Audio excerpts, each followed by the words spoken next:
Has brought welcome relief to drought-stricken areas, but the rain also brought temporary misery for some. Well, localized flooding has forced more than 400 people out of their homes in Nelson Mandela Bay.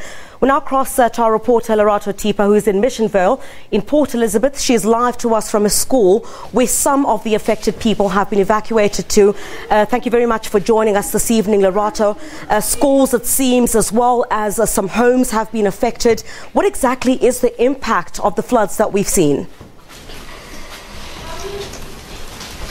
A very good evening to you, Crisalda. When we arrived here, the rain is still pouring very, very hard.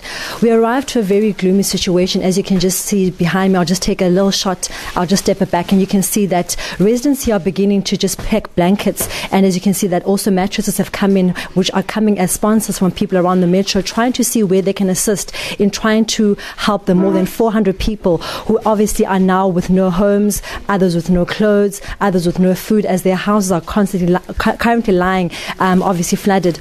I just want to just give you just a bit of a background story to how we landed up here in the Nelson Mandela Bay Metro. In the past few weeks, Crisalda, we've had about 40 milliliters of rain falling in the Nelson Mandela Bay. In the past day alone, over 40 milliliters of water fell in the metro. This obviously has led to certain areas being flooded. Some of the affected areas has been Missionvale, has been an area called Warmer close to the airport, and also Kwanobuhle and Uteneg. But when I arrived here, I met a man by the name of Adwell Alexandra, who is actually from the area of Missionvale, an area that is actually has got a lot of informal settlement and also affected by the rains as well. Ironically, actually, he is a pastor and he says that the rain is actually a blessing, but also bad in the same time, because now his house is also flooded and currently is staying here with his family and hoping to go home tomorrow. Let's talk to him and find exactly how staying has been and also when he hopes to go home. Edwell, when I arrived here, I talked to you, but you were telling me just you've been here since the early hours of this morning. Take us briefly to exactly how bad the situation is at your home and when the rain started getting too bad, you guys had to come and stay here.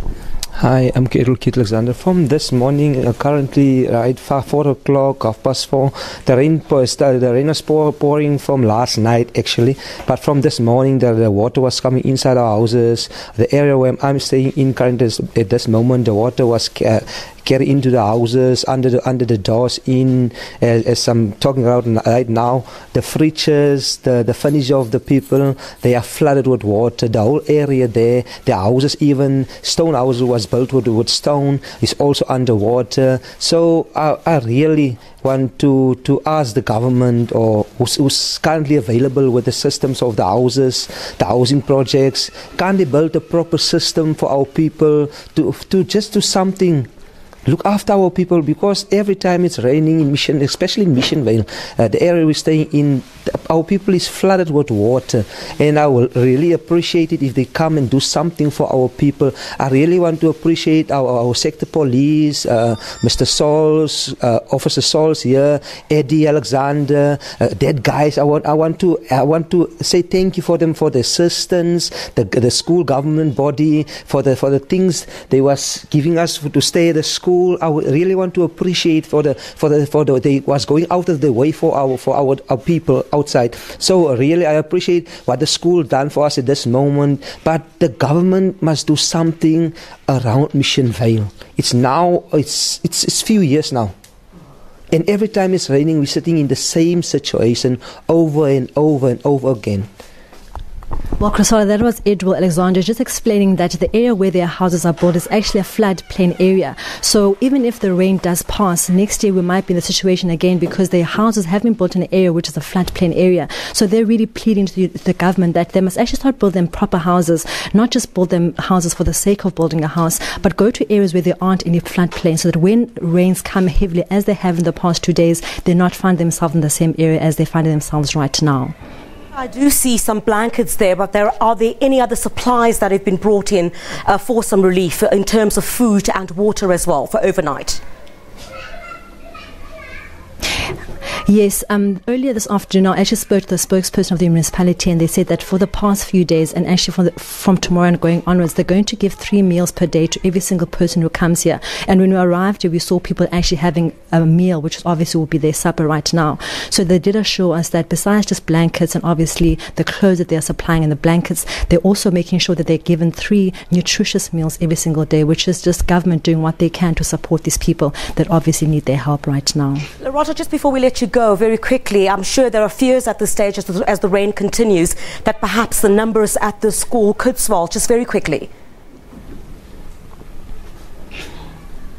Yes, it's unlikely. It's too early to say exactly now is the impact the rain has had in the better parts of the Eastern Cape. But people are obviously hoping that tomorrow the rain will subside.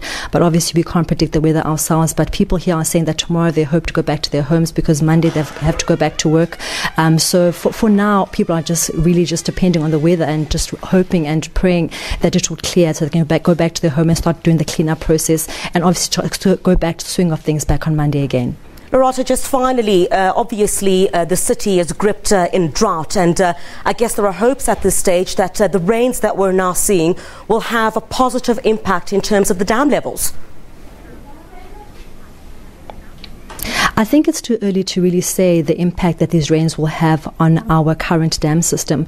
You would know that the Gucha Dam is currently less than 7%, but the catchment areas that feed the Gucha Dam have received a large amount of rain, and it is hoped that they will increase the dam levels then. But I think it's still too early to say, but obviously a huge relief for a town that was facing drought during the early parts of this year.